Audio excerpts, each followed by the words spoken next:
Okay guys, next project I'm going to be working on is this. A friend of mine from work, her husband died 22 years ago or longer, around the 22-year frame. But he was a leather worker, and since I'm just getting into it, she thought it'd be cool to see if I could recreate one of these. He has a customer that he made this something just like this for, and after over 22 years, it's finally worn out from use of every day for the last over 22 years. And she was hoping I could recreate it and make one for one of his customers. So I thought that was quite the honor since I'm just new at this. And so I started looking at it, and it's a double lace pattern, which is a pretty cool pattern for the lace. Everything here is all done by swivel knife.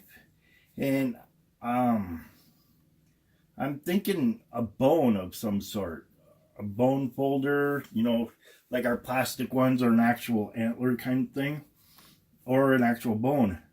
Now this is one he had made for her, so that really makes it special, because this is one he made for his wife over 22 years ago, and that's what I'm going to use as my pattern. So I'm just looking down, and I'm kind of going over, I want to do everything right. I want to do this right. So just overall look, it definitely needs condition, but the leather is really good. The stitch work is awesome. Like I said, it's a double lace. It has a little pen holder in here. And then I think the checkbook, a normal checkbook, and then it's got like a stub where you can write the name and stuff up here, instead of having like a double copy, you know, where it's got the carbon sheet in the back. I think it was for that. Everything is hand carved with a swivel knife. You can tell it, and it's amazing work. He did all that by freehand. And the KKE, when you look at the two Ks, at first I thought they were stamps because they were so close to each other. But then when you look at them, there's differences in the Ks. So that says it's handmade, because if it was a stamp, it'd be the same thing every time. This isn't. There's slight differences. You can see also when, you know how when you hold your swivel knife and you turn it to make an S cut, you've got that part where the knife kind of drags out of the cut there, because you're holding it at that angle, and you can see that on here. So just exquisite work. So I'm going to try recreating this pattern, and this is my introduction. Now the guy's name was Sundance, and I am going to name this pattern after him, the Sundance pattern. I don't know if he got this pattern from somebody or this is one he came up with himself, but I'm going to just call this the Sundance checkbook cover. I have one that I did design, not of this checkbook style though. So this gives me a checkbook style that for a different kind of checks. I just have for the standard checks, not for these kind of checks. So what I'm going to do is, they say the best way to honor somebody is try to recreate something they've done. And I'm going to try doing that. I'm going to put my skills to the test. And obviously I'm not going to do as good as he did, but I'm going to give it one heck of a try. So I'm going to take his pattern and do what I need to do. And that's what this next video series is going to be about. It's going to be the whole process of repeating, getting everything laid out, getting everything measured out, getting everything laid out. I'm definitely going to condition, put some carnauba oil on this, and put some Resolene on this, and really put back some oils that this needs. She's had it for a long time, so it's been quite an honor to be handed this and be able to recreate something her late husband made. So that's this entire video series. I'm going to have to recreate the flaps, the fold. This is, he's got Whoa, I didn't even notice that. It's a lined leather here, guys. That is cool. So he's actually lined this middle section. That's a lot of work. So I'm gonna go through and redo all that. He's got that lined, so I know that. He's got the pen holder there. He's got it laced. I like lacing a lot. I think lacing and stitching is good, but I like the way the lace gives it that look. It really, to me, that looks like a really finished edge. His lacing is really good and it's really tight. It's definitely a double round because I can see it going. Yep, it's definitely a double round because of the way the lace comes back through itself on the top and then goes through the bottom.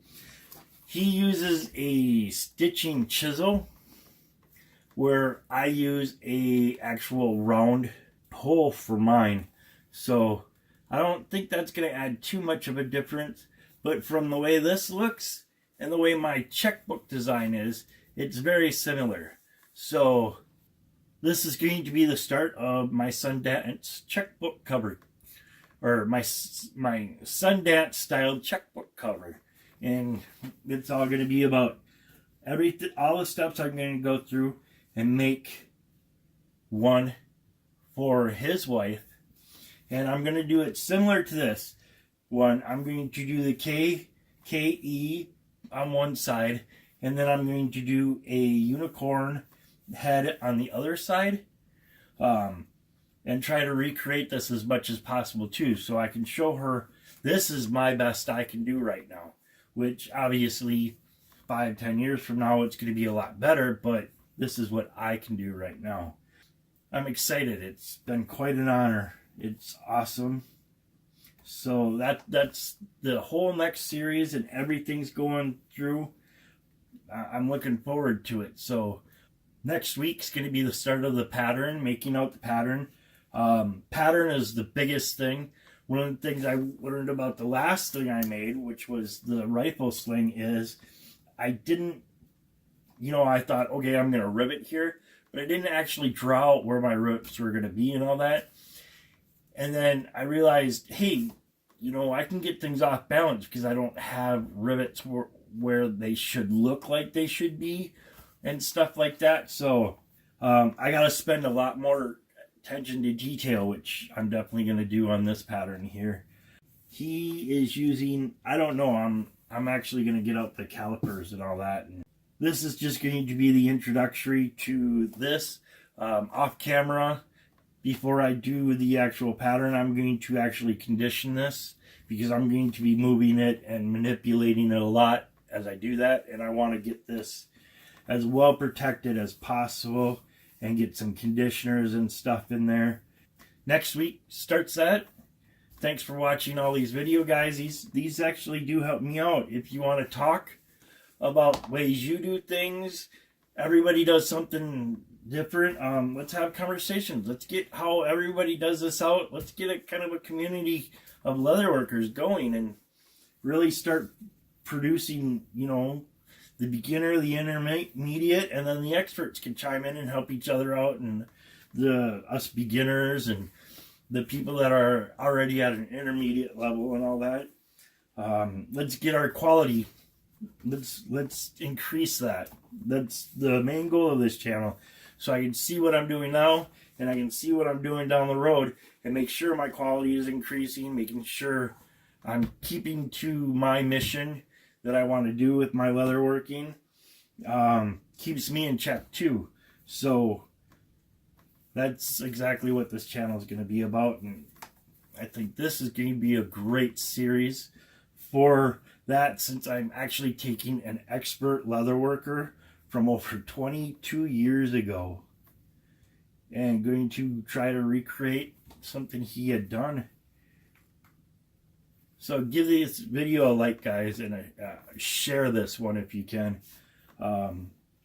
Just so Sundance and people can see what kind of work he did and all that. This is 22 years ago he died. So I know for a fact this has to be longer than 22 years old. And this has been used every day. And the same with the customer that they want to have another one made. They use theirs every day for over 22 years. So it tells you the kind of quality and the care he took. And that's what I want to represent me too. So, like, share this video, subscribe if you want to really see me delve into Sundance's work and all that. And I'll see you next week. Thanks, guys. Bye.